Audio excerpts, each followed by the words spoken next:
You know, deep inside India's prisons, a silent crisis is unfolding. Today, we're going to pull back the curtain on an investigation that shows a really shocking reality for thousands of people who are locked away without ever being convicted of a crime. We're talking about India's undertrials. And this question, this really gets to the heart of what we're talking about today. I mean, this isn't some hypothetical question. It's the actual reality for people who've lost years, even decades of their lives, not because they were sentenced, but because the process itself has become the punishment. So, to really get a grip on just how big this problem is, we've got to look at the numbers. And what they show, well, it's been called a constitutional obscenity, a complete and systemic breakdown of justice. And wow, the numbers are just staggering. Take a look at this. In Meghalaya's prisons, 3 out of every 4 people haven't been convicted of any crime. They're just waiting. Think about that. The vast majority of people in jail there are, legally speaking, innocent. So who are we talking about here? They're called undertrials.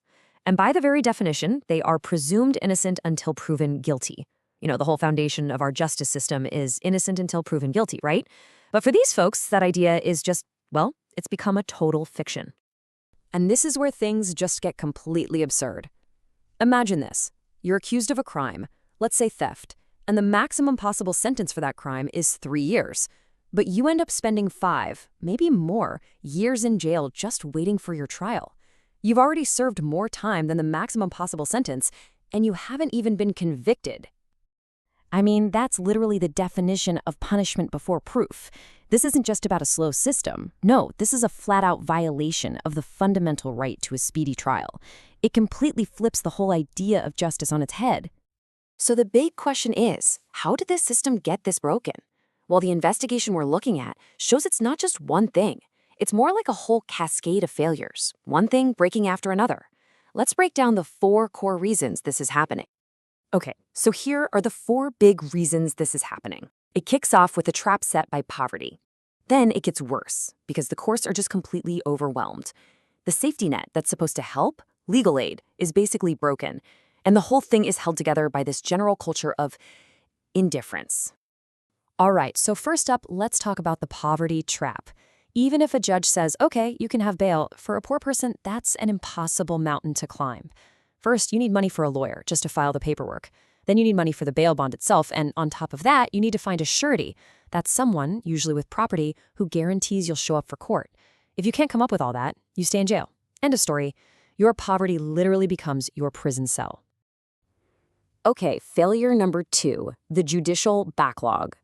Put simply, there are way too many cases and nowhere near enough judges to hear them. So what happens? Your case might get like 15 minutes in front of a judge before he says, okay, next hearing is in 4 months.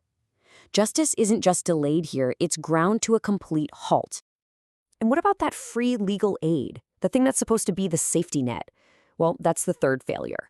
The lawyers are so swamped, we're talking 50, even 100 cases each, and they're paid so little that there's just no way they can give a real defense. They often meet their client for the first time just minutes before walking into the courtroom. So you get a lawyer, but it's really just representation in name only.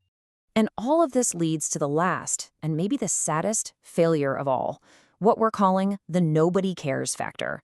Think about it for a second. A convicted prisoner, they have a release date. It's on the calendar. An undertrial has nothing.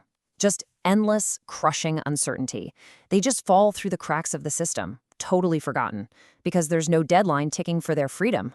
Okay, so everything we've laid out so far comes from this really deep investigation. But here's the thing, and this is the really powerful part. You don't just have to take our word for any of this. The source material actually gives you a roadmap to become an investigator yourself. And this is like your investigative toolkit. All of this is public information. You can look up the official prison statistics online. You can use what's called the Right to Information Act, or an RTI, to officially ask for data from prisons and legal aid offices. You could even just go to a local courthouse and watch how this all plays out with your own eyes. And trust me, if you were to actually sit in one of those courtrooms, you'd see this exact pattern play out day after day. A hearing gets pushed because a witness didn't show up. The next day, months later, gets canceled because a file is missing. Every single delay is just another link in the chain holding someone in jail. For the person waiting, this isn't just a timeline on a slide. This is their life, just ticking away inside a cell. So, okay, Once you have this information, what do you do with it? Well, it turns out the most powerful tool you have is the law itself. The legal groundwork to demand change is already there, written right into India's constitution and in major Supreme Court rulings. And this case right here is absolutely crucial. Way back in 1979, the Supreme Court of India made it crystal clear. A speedy trial is a fundamental right. It's not some nice-to-have privilege. The court said it's a fundamental part of the right to life itself. So this isn't some new idea. It's a law that's been on the books for decades, and it's just being ignored. And look, it's not just one right that's being trampled on here. It's like a trifecta of violations. You've got Article 21, the right to life and liberty, which includes that speedy trial. You've got Article 22, the right to a real, effective lawyer. And then there's Section 436A of the law, which is so clear. If you've been jailed for half the maximum possible sentence for your alleged crime, you must be released. All three are being violated every single day. Now, the typical excuse you'll hear from officials goes something like this. Well, we can't just let them go. They're accused of serious crimes. But the constitutional answer to that is dead simple. Then prove it. The government's failure to actually hold a trial doesn't give it the right to lock people up forever. The presumption of innocence has to mean something. So what does this all mean for you? Well, it lays out a pretty clear path for taking action. Step 1, do your homework, investigate the facts. Step 2, expose what you find. Tell the media, post it online. Step 3, use that evidence to file what's called a public interest litigation, or a PIL, which is basically a lawsuit to challenge these systemic failures in court. And finally, Step 4, use all that pressure to demand real systemic change. Because at the end of the day, we have to remember, these aren't just numbers on a chart. These are real people, forgotten people, who are trapped in a legal black hole. They have no voice, no power, and no idea when they'll be free. Their only real hope is that people on the outside, people like you and me, get outraged enough to actually do something. And that brings us right back to where we started with a question. This isn't just about a broken system somewhere else.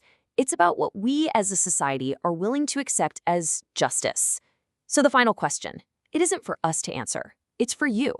Is this the kind of justice system you want? And if the answer is no, what are you going to do about it?